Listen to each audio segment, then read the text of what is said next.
O podcast que você ouve agora é uma produção da Central 3.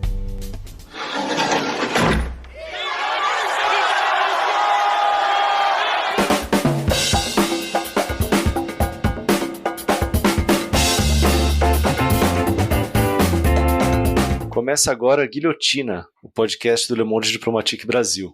Eu sou Luiz Brasilino e estou aqui com Bianca Pio. Oi, gente, tudo bem? Bom, no episódio de hoje a gente recebe o cientista social Rafael Groman. Oi, Rafael, tudo bem? Oi, gente, tudo bem? Um prazer estar aqui com vocês no Guilhotina. Prazer é todo nosso, Rafael. Bem-vindo ao nosso episódio 144. Rafael é professor de mestrado e doutorado em comunicação da Universidade do Vale do Rio dos Sinos, a Unicinos. Ele é coordenador do Laboratório de Pesquisa DigiLabor e também do projeto Fair Work, vinculado à Universidade de Oxford. Rafael é mestre e doutor em comunicação pela USP e é organizador do livro Os Laboratórios do Trabalho Digital, que foi lançado recentemente pela Boitempo. A obra traça um panorama dos estudos sobre trabalho e tecnologia por meio de 38 entrevistas com os principais pesquisadores da área no Brasil e no mundo. Rafael, a gente queria começar te perguntando por que você decidiu produzir o livro e como é que foi o processo de seleção dessas entrevistas que fazem parte da obra. Legal. Eu estava em São Paulo, sou de São Paulo, e construí uma newsletter chamada DigiLabor, muito porque as pessoas falavam, Rafael, nossa, você fica mandando muito link no WhatsApp, monta alguma seleção e para de ficar torrando meu WhatsApp com esse monte de link. Aí resolvi criar uma newsletter e eu sempre gostei de entrevistar e tal, de fazer entrevista, e tinha uma série de livros sobre essas temáticas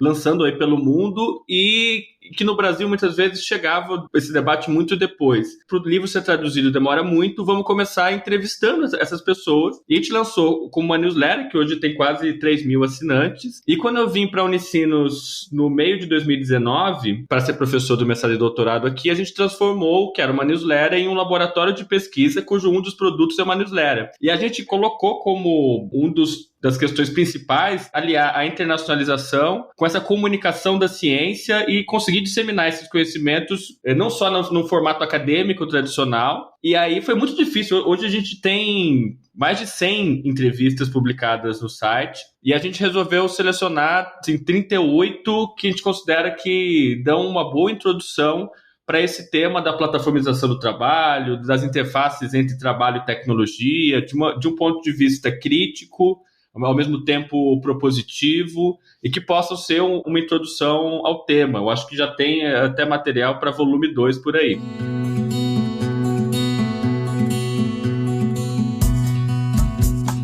Vamos interromper a nossa conversa só um pouquinho para contar para vocês uma novidade. O Diplo agora tem um aplicativo para leitura da edição impressa. Se você é assinante, basta acessar do navegador do seu celular ou tablet o endereço app.diplomatique.org.br. Eu vou repetir. app.diplomatique.org.br e salvar o endereço na sua tela inicial. Aí é só você fazer o login e escolher qual edição quer ler. Se você ainda não é assinante, acesse diplomatique.org.br/assine e faça sua assinatura digital a partir de R$ 9,90 por mês. E tenha o seu Diplo sempre à mão.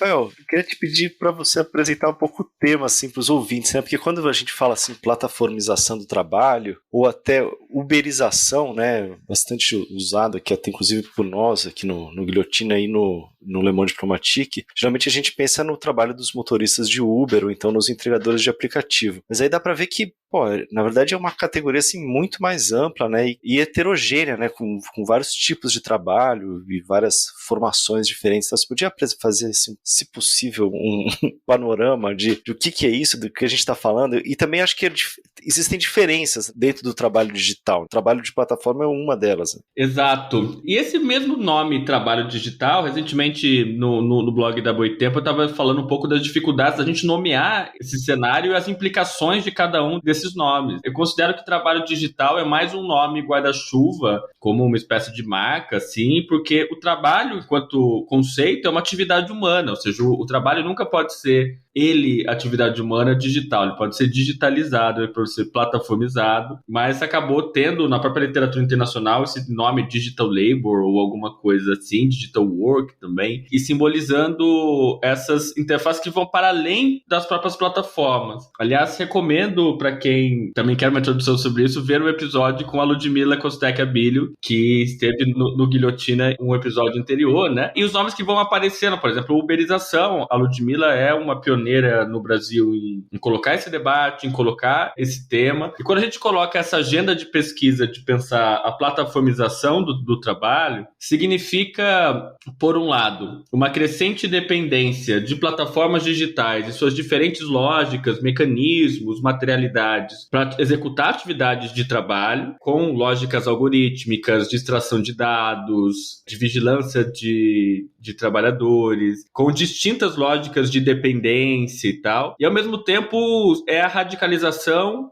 de contextos mais amplos que envolvem a ideologia neoliberal, a financiarização, uma própria radicalização da subsunção do trabalho informal e da própria flexibilização do trabalho, e por aí vai. É quase como a gente, cada vez que a gente está procurando ou pesquisando alguma coisa, descobrimos algo novo, quase assim uma deep web desse trabalho por plataformas, que vai muito além dos motoristas e dos entregadores. A gente pode pensar tanto em trabalhadores que trabalham nas ruas, seja de entregadores, de motoristas, que é o mais conhecido, mas também pessoas que trabalham de casa com as suas mais diferentes atividades, desde alimentar sistemas de inteligência artificial, tanto para plataformas globais quanto para plataformas locais. Tem uma série aí, tem diferentes subtipos também, passando por atividades de designer, de professor, que acabam se reconfigurando também. E mesmo o entregador já existia antes das plataformas, né? Então você vai tendo tanto o surgimento de novas atividades, por exemplo, pessoas alimentando o sistema de inteligência artificial, quanto a reconfiguração de outras atividades que já existiam, por exemplo, trabalho doméstico, por exemplo, pintor,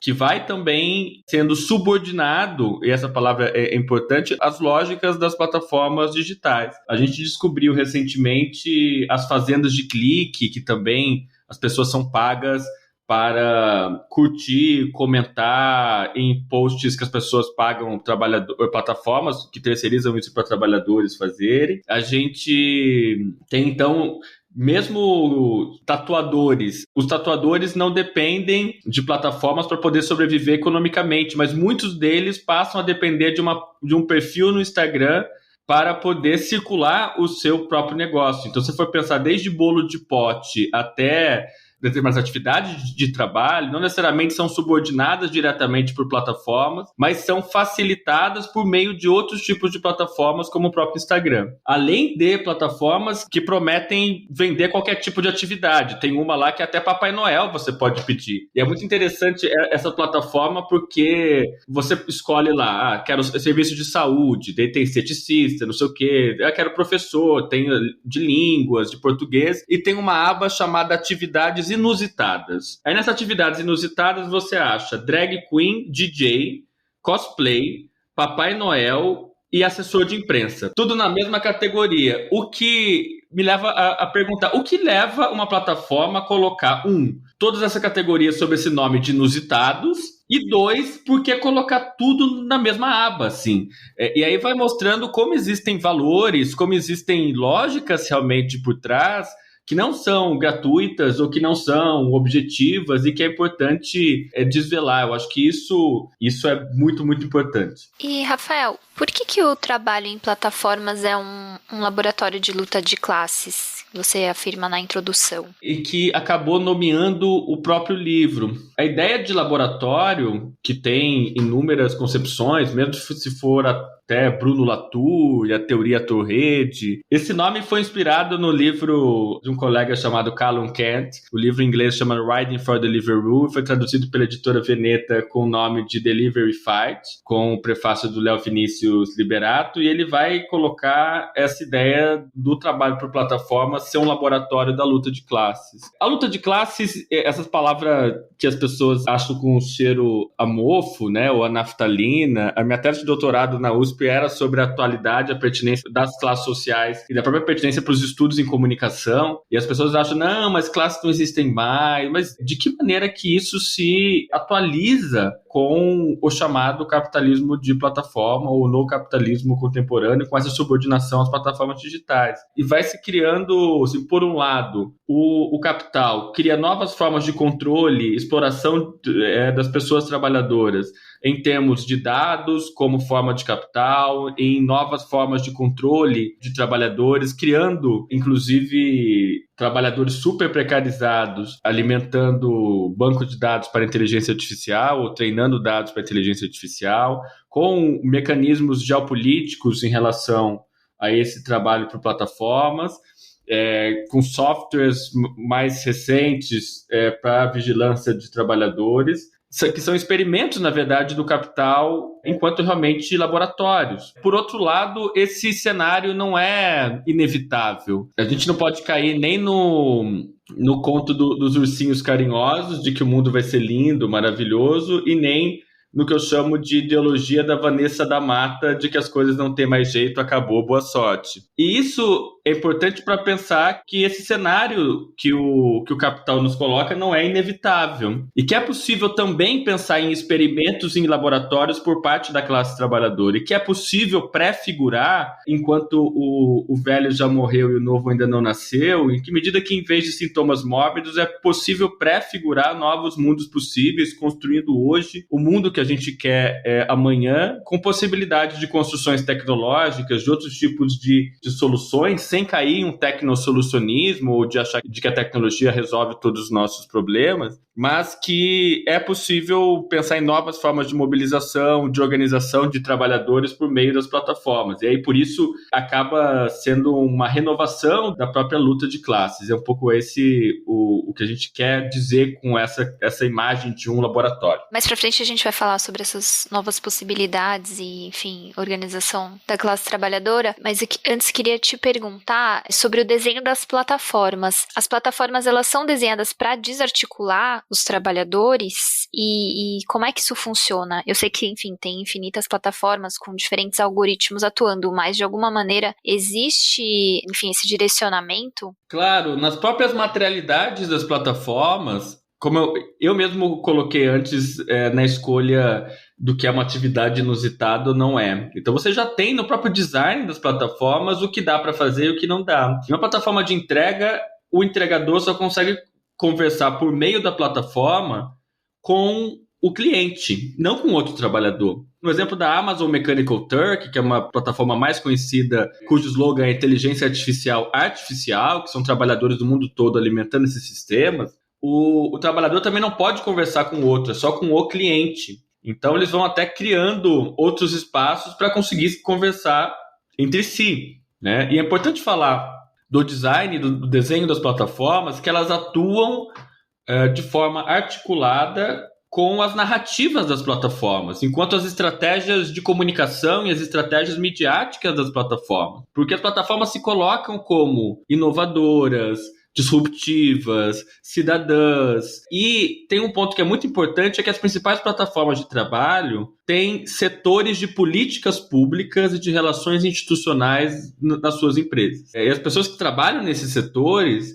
elas são um misto de relações públicas com eu quero definir o que vão ser as políticas públicas da cidade. Eu quero interferir nas políticas públicas locais, legislativas, para que o meu negócio continue prosperando.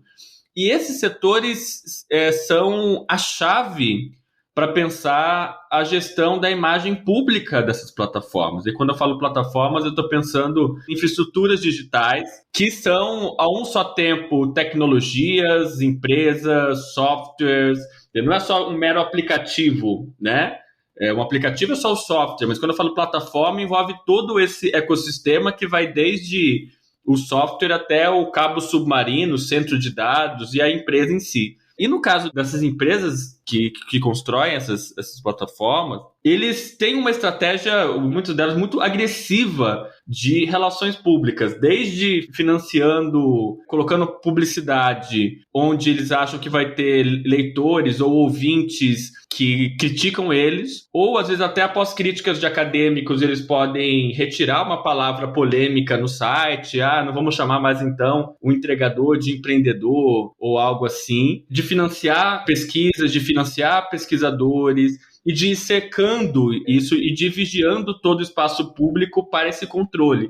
Um exemplo muito interessante é que uma das principais plataformas no Brasil, no dia da greve dos entregadores ano passado, eles colocaram um post no Instagram dizendo assim: bloqueio injusto não, trabalhador, estamos do seu lado. Isso é muito interessante para pensar o papel da comunicação dessas plataformas, porque essa greve estava sendo feita contra essas plataformas e contra bloqueio injusto. E o modo de escamotear o próprio discurso é você colocar: não, trabalhador, estamos do seu lado, queremos dialogar com você. Elas entendem muito desse jogo, que é o jogo da narrativa, o jogo da comunicação, de mostrar-se sempre a favor de trabalho decente, ser contra a discriminação. E isso faz parte desse setor de relações públicas, políticas públicas dessas plataformas. Uma outra faceta assim, que aparece bastante aí dessa estratégia, né, de comunicação das empresas é a ideologia do empreendedorismo, né? A questão, você até mencionou isso delas terem parado de chamar o trabalhador, os entregadores de empreendedores, mas isso é uma questão muito forte no discurso, na narrativa aí dessas empresas. Eu queria te perguntar isso: qual que é a importância dessa ideologia, dessa racionalidade do empreendedorismo e também como é que isso cola entre os trabalhadores, em que medida que eles aderem a esse discurso? Primeiro, por parte das empresas, eles vão se moldando à medida como as coisas mudam também, né?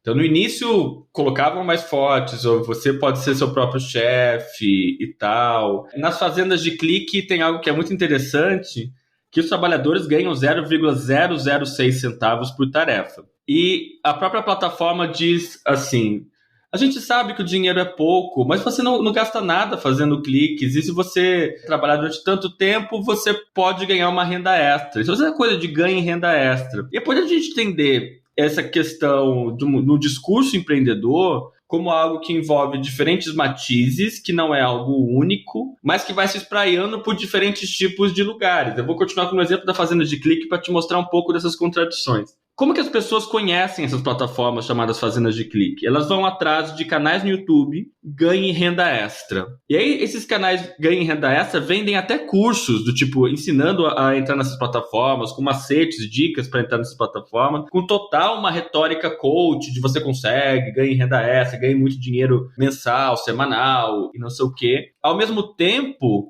foi a partir desses mesmos canais de YouTube que rolou a primeira greve dos trabalhadores de fazendas de clique, quando uma das plataformas diminuiu o valor da tarifa mínima. E a isso, uma colega das Filipinas, que está entrevistada no livro, chamado Sheryl Soriano, vai dizer que existe um mecanismo de solidariedades empreendedoras. E é uma contradição em si. E como diz o David Harvey, as contradições teimam em não se resolver. Elas apenas se deslocam. Ela vai falar de como isso, por exemplo, opera em grupos de WhatsApp, em grupos de Facebook, ao mesmo tempo oferecendo solidariedades do tipo, eu tô com uma dúvida aqui, tô com uma dificuldade aqui, e há ajuda ou há possibilidades de, sei lá, um entregador que está em apuros ou com algum problema de segurança e tal, e de auxiliar, tanto em questão de geolocalização, mas ao mesmo tempo um espaço para competição e mostrar, olha, ganhei mais do que você, ganhei R$300 a mais do que todo mundo hoje. O outro fala, qual o seu segredo e tal. Então tem essa questão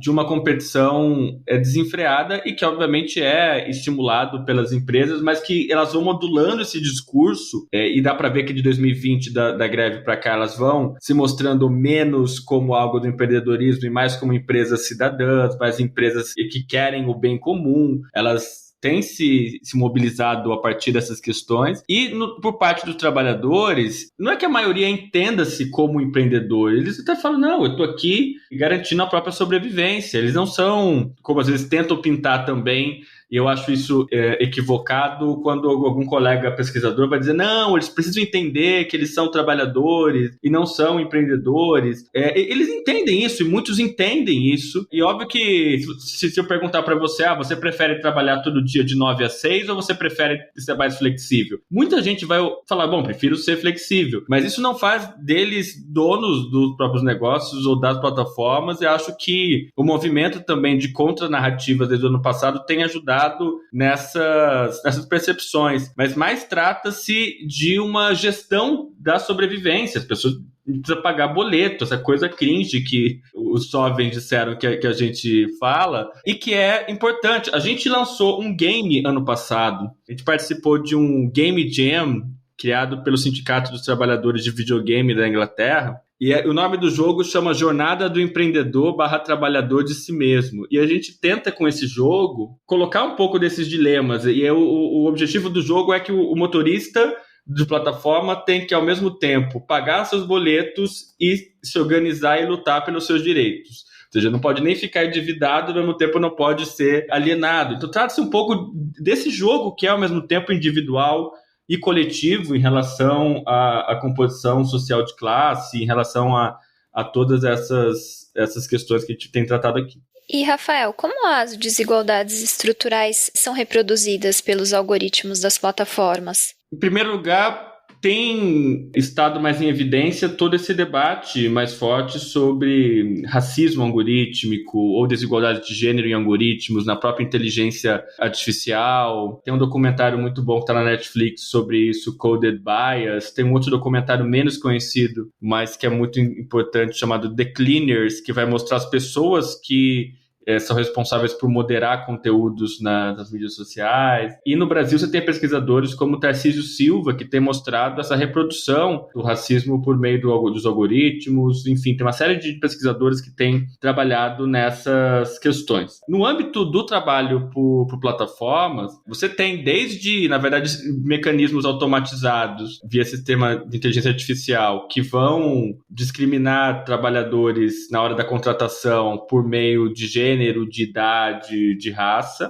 Você tem desde isso até os próprios algoritmos serem projetados tendo como default um homem branco de classe média dos Estados Unidos. Um exemplo que envolve tanto o que o Tarcísio Silva discute e outros colegas que discutem essa questão da raça nos algoritmos, mais o trabalho para plataformas, é que a Uber, por exemplo, constrói um carro autônomo cujos dados são treinados por trabalhadores, em geral, da Venezuela, por meio de uma terceirizada da Uber, e esse carro autônomo tem mais propensão a atropelar pessoas negras do que pessoas brancas. Isso significa um default da tecnologia que entende como se fosse universal as pessoas que construíram essas tecnologias, do tipo, olha, eu sou um homem branco do Vale do Silício, e constrói tecnologias como essas. E aí dá para expandir para todas as tecnologias de vigilância, por exemplo, até os próprios marcadores de gênero e de raça em relação ao trabalho por plataformas. O entregador no Brasil, ele é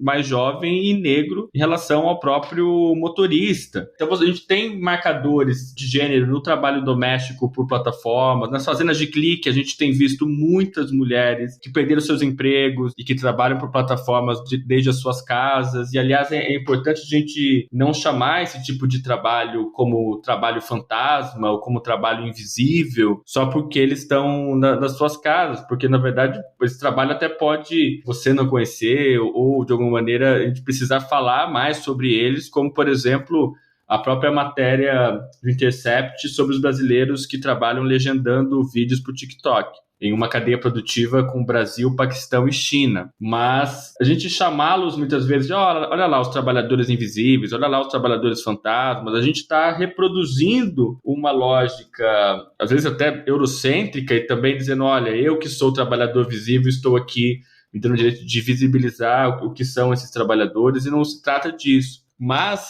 tem casos, por exemplo, das fazendas de clique, em que mulheres que já trabalham até como catadoras de latinha, durante a pandemia ficou mais difícil com a recessão econômica no Brasil, com filhos pequenos em casa, e a única solução é trabalhar de casa via plataformas. Então, essa reprodução de desigualdades, nesse caso de gênero ou de raça, a partir do trabalho por plataformas, que não se trata de uma estratificação ou de uma demografia que é igual para todo mundo, ou que todo mundo... Da mesma maneira que existem diferentes tipos de plataformas, existem diferentes perfis de trabalhadores por plataformas e também a depender do país, a depender dessa questão geográfica também. E, Rafael, como essas relações de gênero aparecem no cenário da plataformização do trabalho? No livro vocês têm 2 entrevistas com a Judy Walkman e a Gabriela Lucas, que a Gabriela estuda um caso específico no Japão, mas seria interessante você comentar pra gente como é que essas relações e justamente essas desigualdades de gênero aparecem nesse cenário. No Brasil, a gente tem desde desigualdades de gênero em relação ao trabalho de entregadoras, por exemplo, com dificuldades de ir ao banheiro, por exemplo,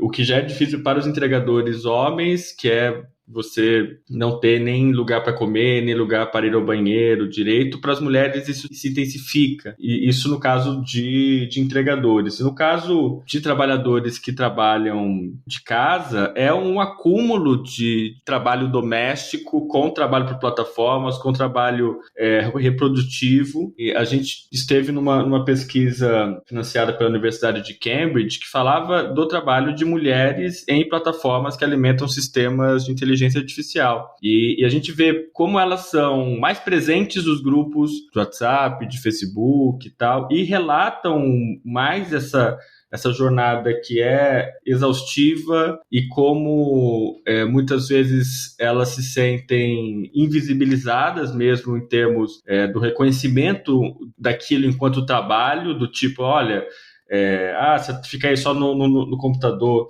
o dia todo, dificuldades até em termos infraestruturais, de conexão, que é uma dificuldade que nós no Brasil enfrentamos muito em relação ao trabalho por plataformas. Algumas entrevistas no livro que vão falar dessas questões de gênero. Você tem a Ludmila Bilho, né, falando das revendedoras da Natura. Aquilo que a Ludmila viu em relação às revendedoras da Natura, isso se potencializa no trabalho por plataformas, inclusive com uma lógica ligado à revenda, até revenda de contas fake, revendas de bots nessas fazendas de clique, em geral com mulheres. Outra entrevista que tem é com a Judy Washman, que é uma socióloga do gênero e do trabalho, que é o que vai ressaltar como há de lógicas masculinas na construção de tecnologia, e ela defende um tecnofeminismo. Tem a Sheryl Soriano, que vai falar disso também no caso das Filipinas, e a Gabriela Lukács, que ela investiga as influenciadoras, e a ideia das influenciadoras no Japão em relação ao trabalho que seria de fofura ou alguma coisa assim. E tem crescido muito aqui no Brasil também as pesquisas sobre o trabalho de influenciadoras. E como há um cruzamento da dependência dos criadores de conteúdo de plataformas em relação aos mecanismos das plataformas, do tipo, tenho que criar um vídeo por dia no YouTube, ou dos streamers na Twitch, ou algo assim, ou com as mediações de gênero envolvidas no fato de você ser uma influenciadora na Twitch, muitas vezes em um cenário de gamers muito machista e tal. Então, é algo que está sempre presente. No livro tem alguns exemplos disso também. Rafael, para a gente seguir nos exemplos, né, de ocupações, você falou algumas vezes aí nas fazendas de cliques. Será que você podia explicar um pouco melhor aí para quem não conhece o que é essas fazendas de clique? E também eu acho que qual que é a diferença delas para os robôs, né? Porque tá meio popularizado aqui no Brasil, pelo menos a gente sempre ouve falar sobre os robôs, né? Qual que é a diferença? Antes, falar que a gente tem uma divisão desses trabalhadores que alimentam sistemas de inteligência artificial, porque a ideia de que, a inteligência artificial é sustentada por trabalho humano, e aí você tem desde as mais clássicas, que é a Amazon Mechanical Turk, tem a Appen e a Lionbridge, que são plataformas globais em que os trabalhadores fazem coisas do tipo tirar foto para alimentar algoritmos de reconhecimento facial. Esses dias eu vi um que era tire fotos das suas fezes todas as semanas para alimentar bancos de dados da área da saúde. Conte quantos grãos tem numa espiga de milho para alimentar metadados de imagens e por aí vai. Tem um segundo subtipo, que são os trabalhadores que moderam conteúdo nas mídias sociais ou transcrevem áudios. Já vi gente transcrevendo áudio para o Facebook, agora saiu essa matéria do TikTok, ou que ficam avaliando o que pode ou não ser deletado de plataformas, às vezes até em call centers, avaliando violência, esquartejamento, pedofilia e por aí vai. E um terceiro tipo que são essas fazendas de clique. O que são as fazendas de clique? Quando fala em robô ou em bot, isso é algo que é automatizado. O que acontece? Quando você usa um bot ou um robô para suas contas, as plataformas entendem que isso está querendo trapacear das lógicas delas. Então, ela tende a diminuir o chamado engajamento orgânico do Instagram, do TikTok, do YouTube. E aí surgem as plataformas de fazendas de clique. A gente tem conhecimento de que elas têm mais na Ásia e agora na América Latina, e o Brasil parece ter um cenário bem específico em relação a elas. E aí as pessoas, que eu já vou falar alguns perfis gerais de quem é que compra essas plataformas, elas optam por, em vez de comprar um bot, de comprar uma plataforma que terceiriza isso para trabalhadores reais que passam o dia todo curtindo, comentando coisas no Instagram. Isso como uma estratégia para bombar Instagram, bombar contas no TikTok, no YouTube e por aí vai. Em geral, os clientes são influenciadores, ou pessoas que querem ser influenciadores, pequenos restaurantes, bares, pequenas empresas, sei lá, loja de roupa, profissionais de saúde, esteticista, personal trainer e tal.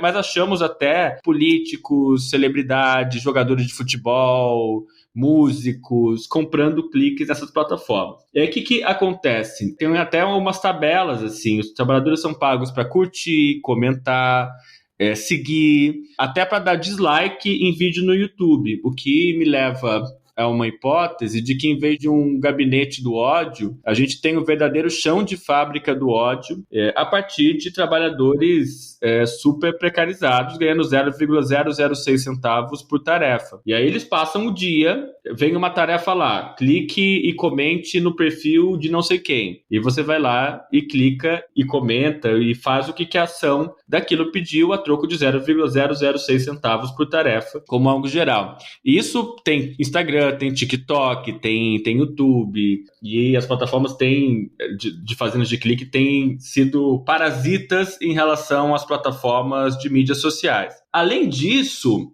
e aí é o que eu falo, que o próprio trabalho para plataformas acaba sendo um misto do novo com também do velho, com a histórica informalidade do trabalho no Brasil. Porque, além disso, tem todo um mercado paralelo de contas fake e de bots também. A gente até chegou a criar um infográfico explicando isso no nosso laboratório, e agora a gente vai produzir algumas animações explicando como é que funciona isso. E aí, assim, as pessoas, para poder sobreviver com isso, elas acabam criando várias contas fake. Até trabalhadores que já me disseram, Rafael, ou eu crio uma conta fake do meu pai, da minha família, e falo, pai, vou criar uma conta fake sua, ou eu vou criar conta fake do Harry Styles, de uma celebridade, porque não quero criar conta fake de qualquer um. Então, tem trabalhadores que atuam com até 200 contas ao mesmo tempo para conseguir um mínimo de dinheiro como uma estratégia de sobrevivência. E aí tem todo o mercado paralelo de vendas de contas fake, desde 50 centavos, uma conta com 10 seguidores, até quanto mais caro for, parece quase uma feira livre plataformizada das pessoas nos grupos vendendo. Vendo por R$1, o outro fala, não, eu vendo por 90 centavos para você, o outro fala, vendo por 65 centavos. E tem toda essa dinâmica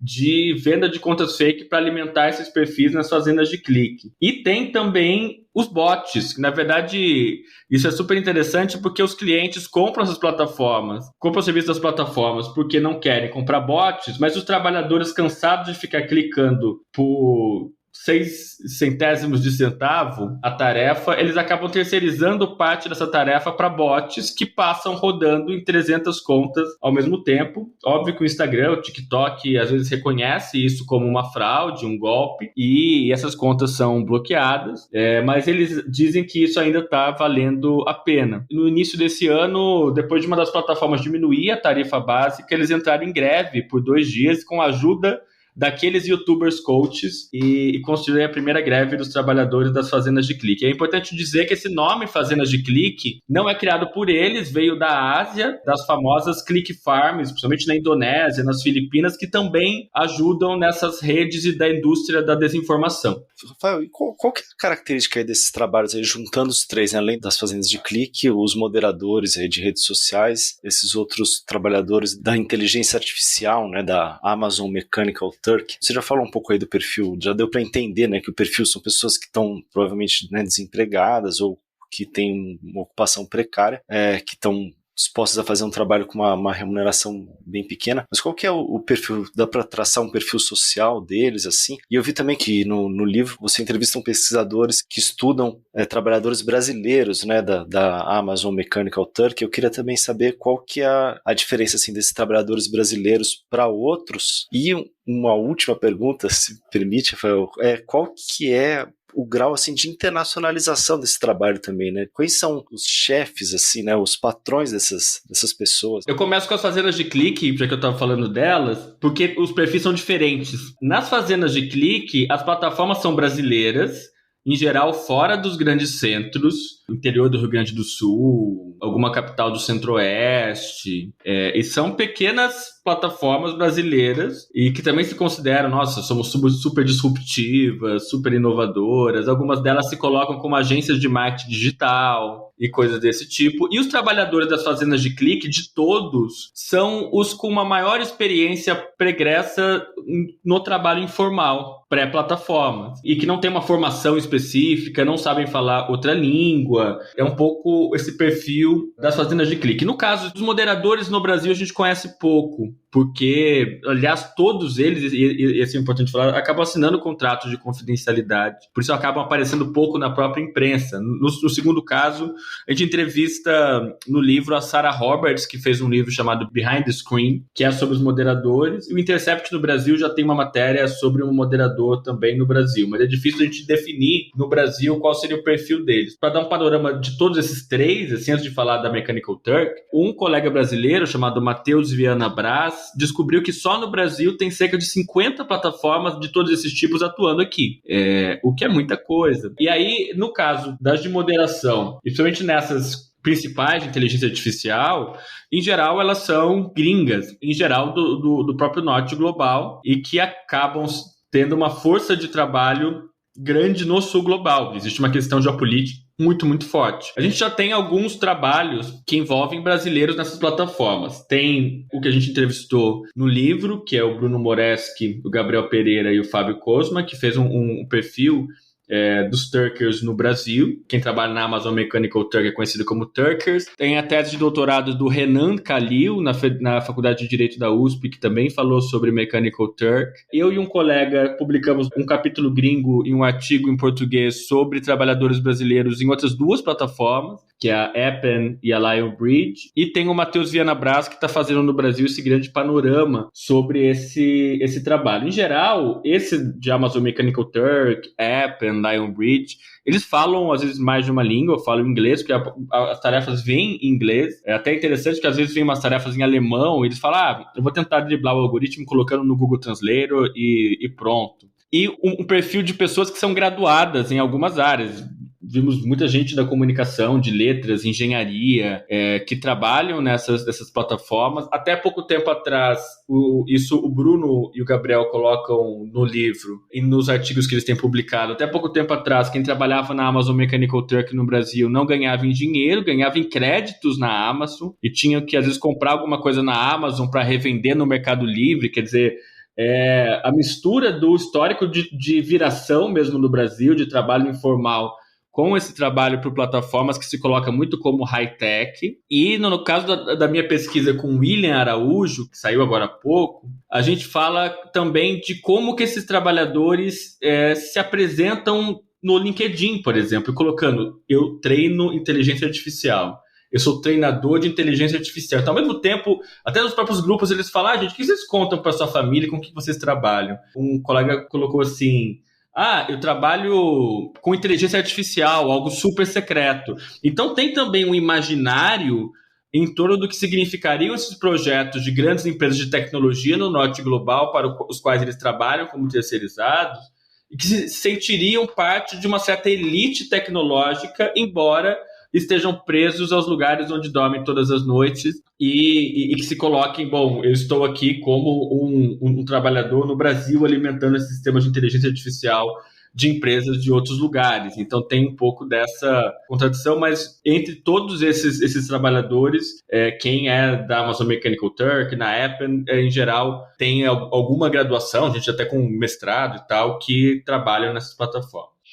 Rafael, no livro tem uma entrevista com o professor Syed Mustafa Ali, que ele traz uma perspectiva da descolonização da computação. Você pode explicar pra gente o que isso significa? Sim, na verdade tem vindo muito forte todo um movimento, a gente coloca isso no livro, que vai falar de colonialismo de dados, que vem principalmente do Nick Couldry e do Ulisses Merias. E essa provocação do Mustafa Ali, que a gente depois publicou outras entrevistas no site com o Yarden Katz, que lançou um livro chamado Branquitude Artificial, e ultimamente tem um livro da Kate Crawford chamado Atlas da Inteligência Artificial, e outras pessoas que têm trabalhado criticamente nesse tema, a Beba Birhane, pesquisadores, principalmente na África e na América Latina, que têm estudado isso, que vai colocar que a inteligência artificial ela não é nem inteligente nem artificial, porque depende de trabalho humano, depende de recursos naturais, depende de questões geológicas, e que é uma palavra valise, quase como uma marca, e que acaba sendo a síntese de algo que vem da modernidade e da colonialidade, e que está incluída na sua própria episteme a questão da branquitude. Isso é o que também o Yarden Katz vai colocar nesse livro Branquitude Artificial.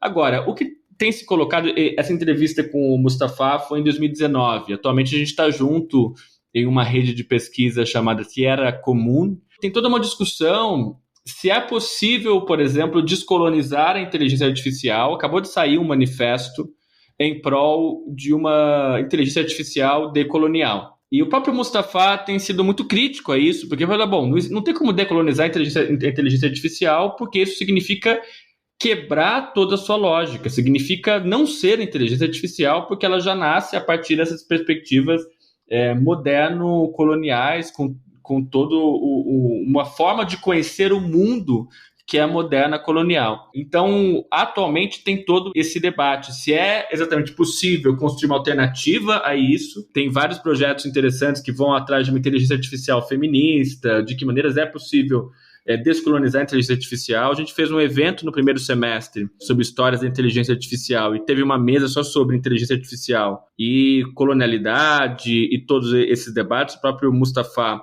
esteve com a Rachel Adams, da África do Sul, que tem tido esse debate.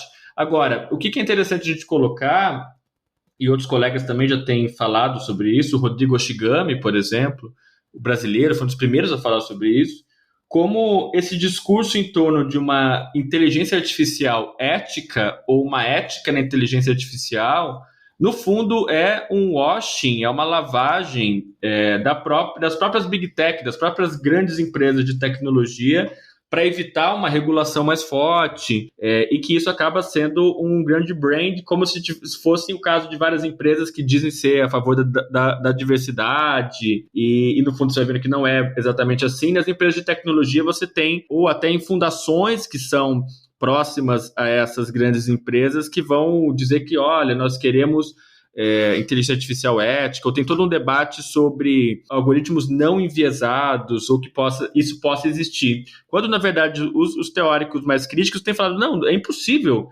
não ter viés. Não se trata de uma questão de viés, se trata de uma questão de desigualdade, de relações de poder, de justiça, de reconfigurar ou de reendereçar esse debate para além de uma mera questão de viés. Bom, Rafael, o livro tem uma parte que fala sobre algoritmos e dados, que, assim, você me corrige se eu estiver errado, não é exatamente falando ali de uma parte que fala de, sei lá, do mundo do trabalho, né, do cotidiano, de como é que é a ocupação de cada um, que seria, inclusive, o tema, assim, do livro, né? Um livro sobre trabalho, trabalhadores e tal. Aí eu fiquei pensando e aí você me responde se eu estou certo ou errado, se isso é porque, nesse caso, a diferença entre o usuário e o trabalhador, ela tem uma fronteira que é pouco clara, né?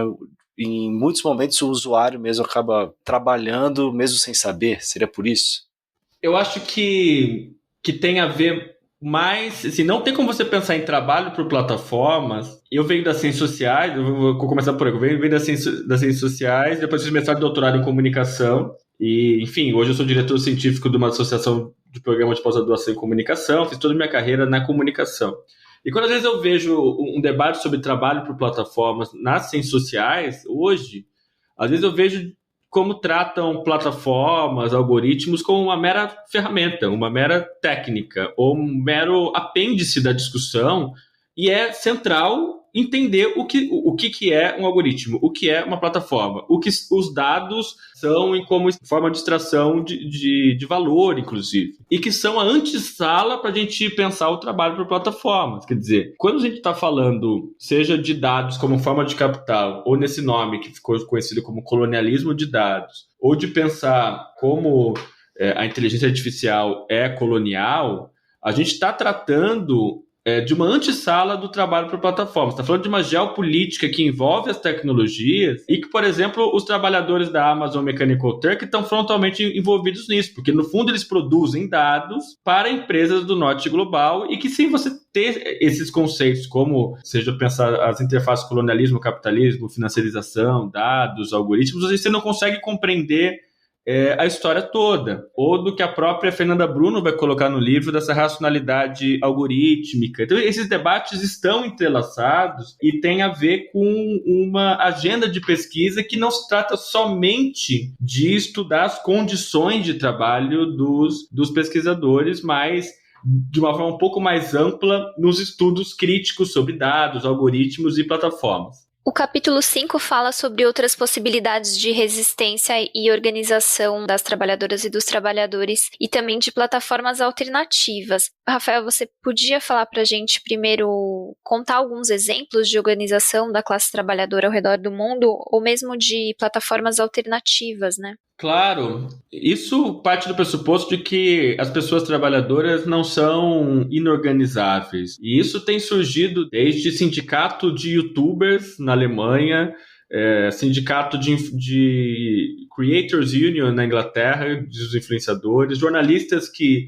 enfim, deixaram de dizer que são só intelectuais ou artistas e estão se sindicalizando nos Estados Unidos, até no BuzzFeed. Agora, todo esse debate da indústria audiovisual nos Estados Unidos em relação tanto à Netflix quanto a questão lá envolvendo o Alec Baldwin em termos das condições de trabalho dos trabalhadores de audiovisual nos Estados Unidos, trabalhadores de videogame no mundo todo, até você tem a organização de trabalhadores da Mechanical Turk, você tem sindicatos e associações de trabalhadores pelo mundo todo, de trabalhadores de tecnologia de Google, Amazon e Facebook, e que é a partir de uma coalizão dos altos gerentes do Vale do Silício com o chão de fábrica mesmo desses trabalhadores de tecnologia. Isso é muito bem explicado pelo editor da revista Logic, chamado Ben Tarnoff. Ele tem um texto sobre isso e eles fizeram um livro chamado Voices from the Valley, sobre pensar os trabalhadores de tecnologia para além dos CEOs. A gente entrevistou ele também, tem no site. Então, significa pensar essas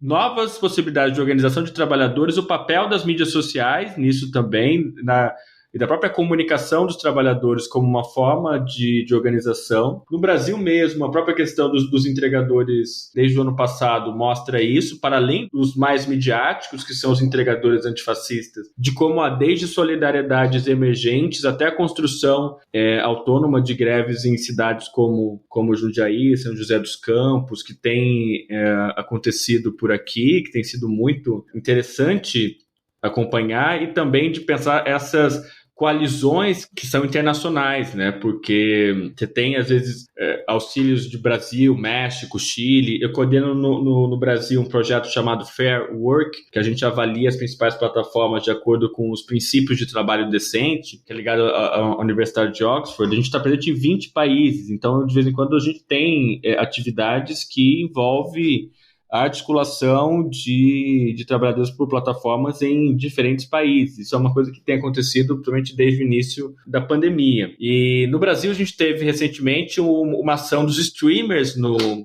no Brasil também, que primeiro chamava Sindicato dos Streamers, depois Apagão dos Streamers, um pouco naquela linha do que eu comentei antes das solidariedades empreendedoras, porque hora parece que está construindo algo coletivo, hora parece que não.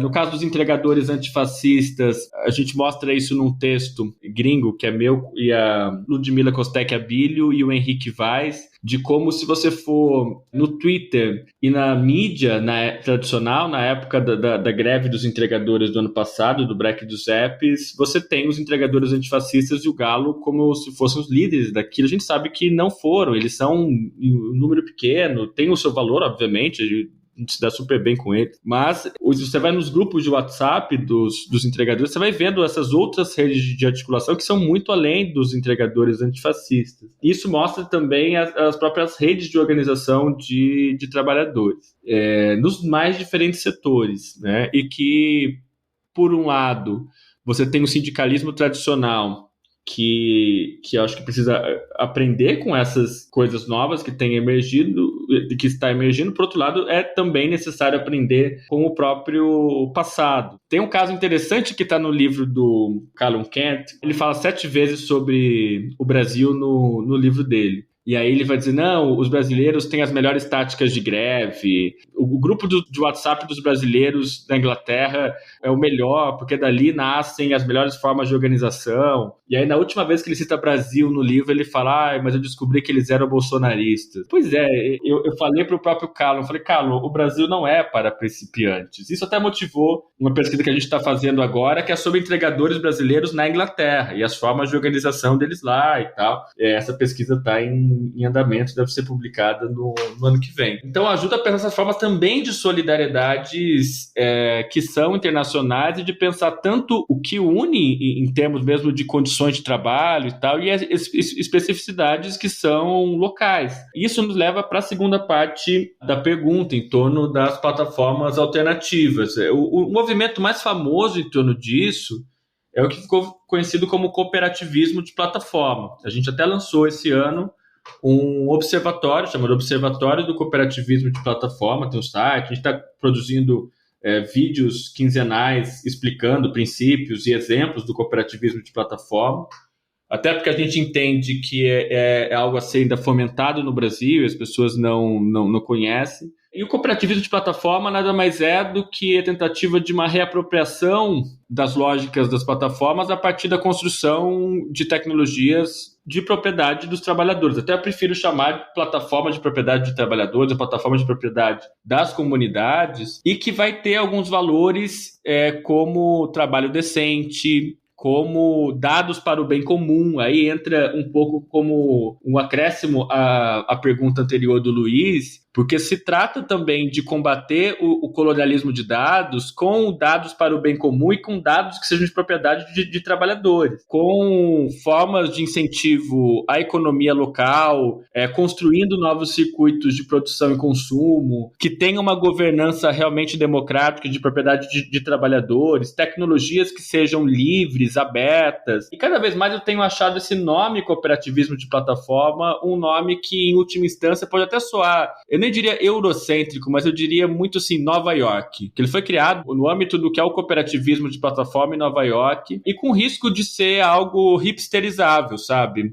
Eu que, enfim, sou de São Paulo, algo que no máximo vai ficar como Santa Cecília, sabe? E isso nos obriga a mostrar que no âmbito do contexto brasileiro, do âmbito da América Latina, ele tem discutido isso com outros colegas da América Latina, é preciso ampliar essa noção tanto de cooperativa quanto provavelmente de plataforma. Senão a gente vai cair num tecnosolucionismo que, para você resolver o problema dos entregadores, basta criar uma nova plataforma, um novo aplicativo. E aí começa, quando alguém que está muito animado querendo fazer isso, eu já começo pelas críticas, que é aquela postura que eu falei para vocês, que nem Ursinhos Carinhosos, nem Vanessa da Mata. E aí, as críticas em geral são assim, primeira, as grandes plataformas têm muito lobby e elas sabem exatamente dos passos dos seus oponentes. Vamos pensar no mercado de streaming para ficar mais fácil. A Globoplay não é concorrente direta de Netflix e de Amazon. O que dirá uma concorrente cooperativa de propriedade de trabalhadores de Amazon e Netflix? Já é muito difícil enfrentar na mesma moeda.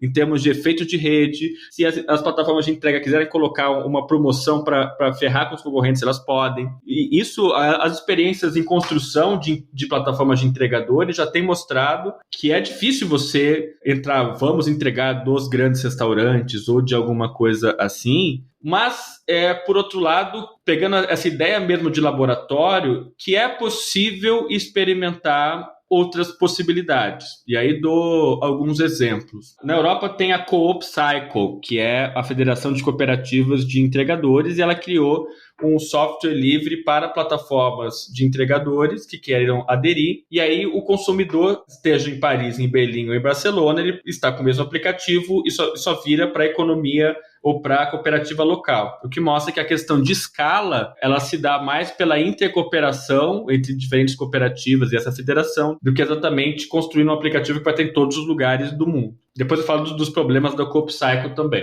Mas na França, especialmente, a Coop Cycle se uniu com uma cooperativa de entregadores chamada Olvo e um selo de alimentação saudável chamado Ecotable. E juntos formaram a Resto Paris. A gente fez um vídeo sobre eles, inclusive, com dinheiro da Câmara Municipal de Paris. Eles criaram uma política pública, ao mesmo tempo, de trabalho decente para os entregadores e de alimentação saudável. Por quê? A plataforma não entrega fast food, ela vai entregar restaurantes locais e que tenham alimentação saudável, que tenha pelo menos um prato com preço popular. E essas são as regras, o que nos coloca uma inspiração para construir circuitos alternativos de produção e consumo que sejam locais. Porque os próprios restaurantes também, no caso das plataformas tradicionais, acabam sendo muito, muito prejudicados com essa lógica das plataformas. Então, esse caso da Resto Paris é um exemplo interessante, como tem vários de entregadores por aí. Tem um caso interessante de uma cooperativa de dados nos Estados Unidos chamada Driver's Seat. A gente tem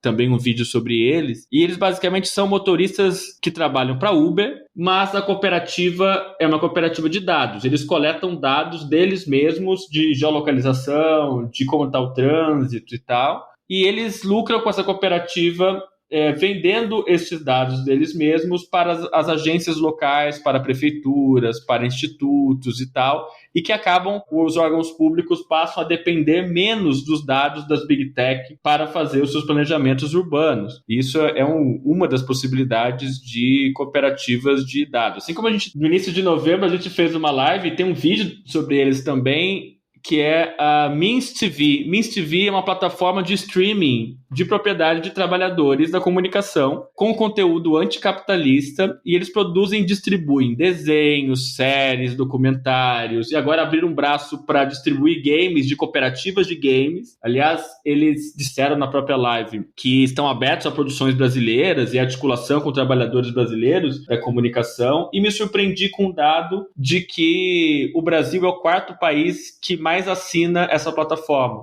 E ao mesmo tempo, não é todo mundo que conhece, assim, é pouca gente que conhece a Means TV. Então, depois dos Estados Unidos, Canadá, Inglaterra e Brasil, os que mais consomem e mais têm assinantes essa plataforma de streaming que funciona como cooperativa. E no Brasil, a gente tem, desde 2020, nesse âmbito de experiências autogestionadas, a gente tem já há um bom tempo coletivos e cooperativas de entregadores sem ter uma plataforma, mas que ao menos ou no máximo tem algumas ferramentas automatizadas de cálculo de valor que vai para o entregador.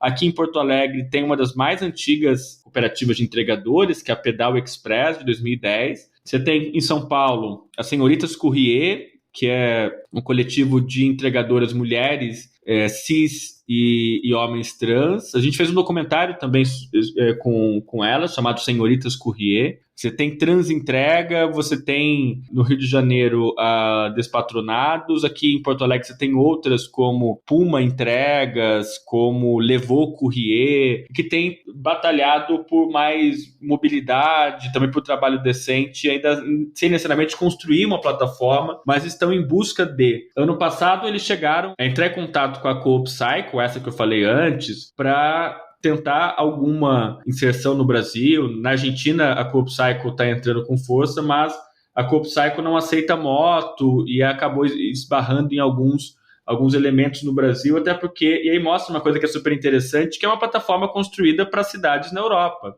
Não necessariamente isso é uma questão só de adaptação, porque as ruas e os espaços urbanos do Brasil são muito diferentes. Até a partir disso, a gente tem estudado mais fortemente algumas obras sobre esses temas ligados aos espaços urbanos e estudos críticos sobre cidades inteligentes e alguma coisa por aí. Isso nos leva a crer que é preciso no Brasil uma articulação mais forte dos movimentos de entregadores com os movimentos já históricos no Brasil por tecnologias livres e por softwares livres, ou propriamente de hack ativismo e tal, e que esses movimentos são muito bem documentados no excelente livro do Leonardo Folletto chamado A Cultura é Livre, com o prefácio do Gilberto Gil. Então a gente tem tentado articular de uma forma um pouco mais forte esses distintos movimentos no Brasil, assim como tem movimentos que não são nem cooperativas nem plataformas, mas que vão um pouco ao encontro dos valores. Um caso bem interessante, que a gente também fez um vídeo sobre, que é o Contrato de Quem Luta, do MTST, Movimento dos Trabalhadores Sem Teto. Eles têm um núcleo de tecnologia, que aliás que oferece cursos sobre tecnologia a partir de Paulo Freire, é um trabalho muito interessante deles, e criaram um assistente virtual via WhatsApp chamado Leon, que conecta trabalhadores do MTST a pessoas que precisam dos mais variados serviços, de pedreiro, pintor, designer e tal, funcionando com uma outra lógica, a própria lógica do MTST. O que nos leva, mais uma vez, à hipótese central do livro, né? Que se, por um lado, o capital experimenta com as fazendas de clique, né? Com tudo aquilo que a gente já viu, que parece assim, a deep web do trabalho por plataforma. Por outro, não enquanto uma fórmula pronta, porque no fundo essa ideia de laboratório também quer combater essa coisa de que precisamos de uma solução para já. É incrível, assim, depois da greve do ano passado, eu recebia até no LinkedIn: oi, eu tenho a plataforma perfeita para você. Oi, eu criei Eu falei, amigo, não se trata disso. Ou não se trata de construir a plataforma, ela não pode ser a primeira coisa a vir. Se não tiver a organização de trabalhadores e trabalhadoras, se não tiver todos esses aspectos de governança democrática, trabalho decente, dados para o bem comum, e a plataforma tem que ser resultado disso. E se é uma plataforma, um outro tipo de tecnologia tem que vir de baixo. E aí é que a gente aposta no cooperativismo de plataforma como uma possibilidade ou como brechas para enfrentar a plataformização do trabalho dominante com uma possibilidade de políticas públicas, inclusive de trabalho decente. Essa é a minha resposta, eu falei quase metade do programa. Imagina. Bom, maravilha, Rafael. Muitíssimo obrigado aí pela entrevista. Depois eu vou pedir para você, e eu acho que os ouvintes vão querer bastante links e tal, informações para todas essas experiências aí que você citou. E aí depois que a gente pega, a gente coloca aí no post. Mas obrigado demais pela participação, Rafael. Valeu, brigadão, Luiz, Bianca, a todo mundo que está ouvindo o podcast Guilhotina, que é uma referência pra gente. Se eu puder fazer meu momento Tech Pix, bem assim: oi meninas, tudo bom? Ativa o sininho, bem essa coisa. Manda ver.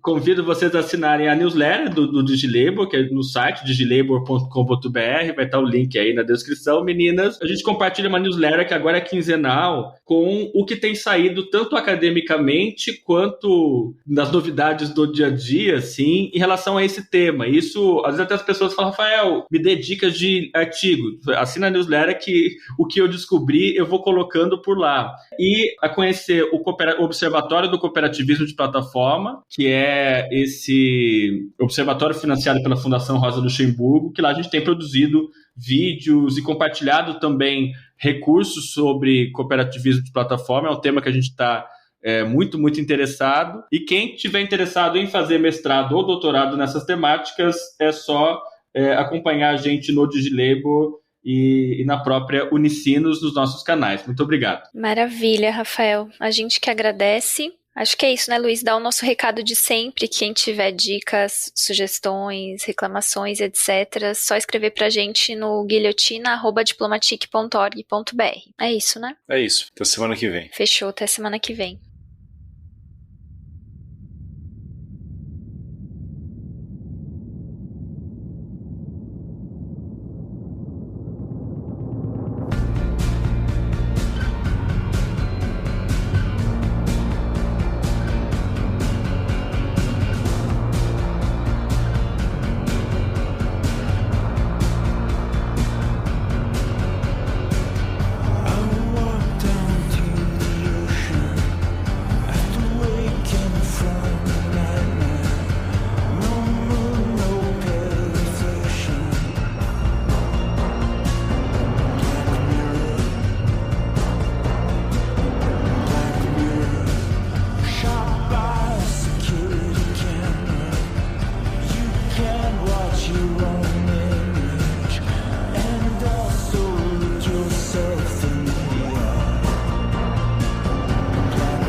Guilhotina é um podcast do Le Monde Diplomatique Brasil. O roteiro, a produção e a apresentação é de Bianca Pio e Luiz Brasilino.